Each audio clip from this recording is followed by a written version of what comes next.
Hello, my name is Reagan Box, and welcome to Reagan's World. Today is January 31st, 2023, and today we'll be talking about our national debt and the debt ceiling. Our current national debt is at $31.3 trillion, or $94,000 per person.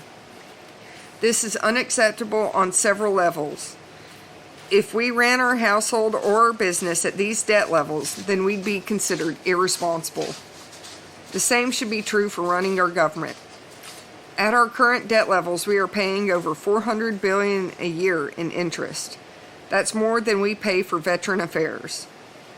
The proponents of modern monetary theory want to act like our debt is okay because we are the world's reserve currency, and we can continue just to keep printing out money as needed. There's one problem with this. We have what they call a petrodollar. Everyone is supposed to pay for oil and natural gas with the US dollar, and that's what gives our dollar strength as the reserve currency.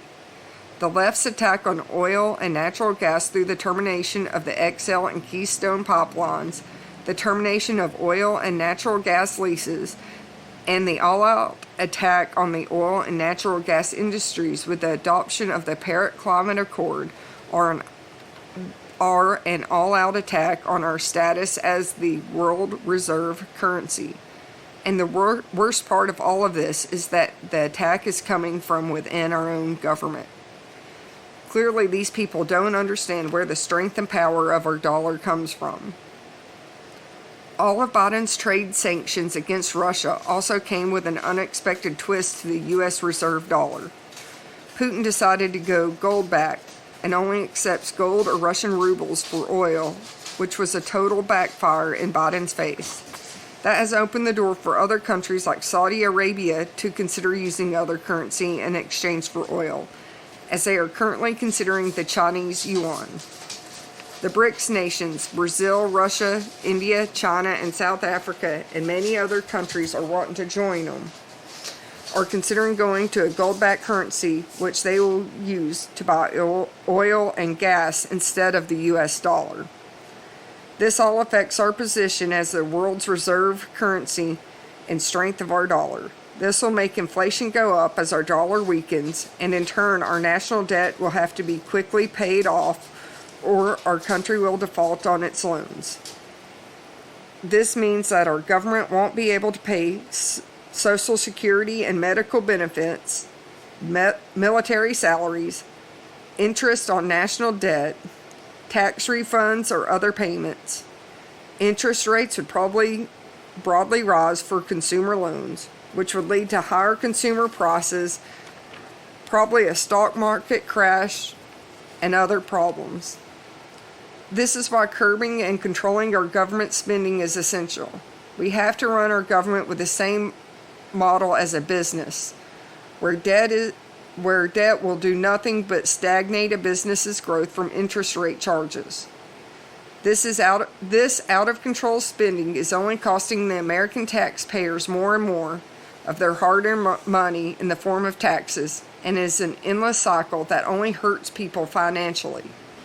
We have to get this under control to protect America and the world. You and I have lived too long with this miracle to properly be appreciative. Freedom is a fragile thing, and it's never more than one generation away from extinction. It is not ours by way of inheritance. It must be fought for and defended constantly by each generation, for it comes only once to a people.